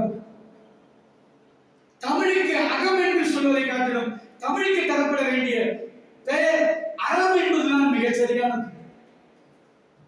நீங்க ஆனாவண்ணாவை எப்படி சொல்றீங்க? ஒரு நீதி நெறி கருத்தை சொல்றதும் ஒண்ணுதான், ஆனாவண்ணாவை சொல்றதும் ஒண்ணுதான். அவையை பொறுத்த அளவுக்கு அறம் செய்ய விரும்பு, அந்த இடத்துல ஆனாவையும் நீங்க கத்துக்கிறீங்க, அதன் வழியா ஒரு ஒழுக்கத்தையும் கத்துக்கிறீங்க. அப்ப தமிழ் கத்துக்கிறதுன்றது என்னன்னா ஒரு அறத்தை கத்துக்கிறது தான் தமிழ். சண்டை கத்துக்கிறது தமிழ் இல்லை. தமிழ் என்பது அறம். ஆறுவது சினம், இயல்வது கலவை. இது ஒரே நேரத்தில் தமிழ் எழுத்த கத்துக்கிறதாவும் இருக்கு, அதன் வழியா ஒரு அறத்தை கத்துக்கிறதாவும் இருக்கு. அப்ப தமிழ் கத்துக்கிறது வேற இல்ல, அறத்தை கத்துக்கிறது வேற இல்ல. நம்ம கிட்ட மதுரை காஞ்சி என்ன சொல்லுது? மதுரை காஞ்சி 10 பாட்டு இலக்கியத்தில் பெரிய இலக்கியம், பெருசா நம்ம சொல்றோம். ஆனா அது முதலில் ஒரு அரசனுடைய வெற்றியை, வீரத்தை புகழ்ற மாதிரி ஆரம்பிச்சு கடைசியில் சொல்லுது, ஓகே நீ இவ்வளவு சண்டை போட்ட வீரமா இருக்கிய, மரத்தை கைவிடு. மரம் என்றால் வீரம், அறத்துக்கு திரும்பும் சொல்லுச்சு. சிலப்பதிகாரத்துல இமயத்துக்கு போய் கண்ணெடுத்து வர போகக்கூடிய சேரனை இறுதியில மாணவர்கள் சொல்லலாம், அறத்துக்கு திரும்புன்னு சொல்லுது. தமிழ்ல அறம் என்பது சங்க இலக்கியத்திலே தொடங்கிச்சு. சங்கம் அறிவிய இலக்கியம் அனைத்தும் அறம். 50 காப்பியங்கள், 5 காப்பியங்கள், 10 அத்தனையும் அறத்தை சொல்வதற்காக உருவாகிய கதை இலக்கியங்கள். சிலப்பதிகாரம் ஒரு அறத்தை வலியுறுத்துவதற்காக எழுதப்பட்ட ஒரு கதை இலக்கியம். மணிமேகலை முழுக்க அறம், சிவக சிந்தாமணி முழுக்க அறம்.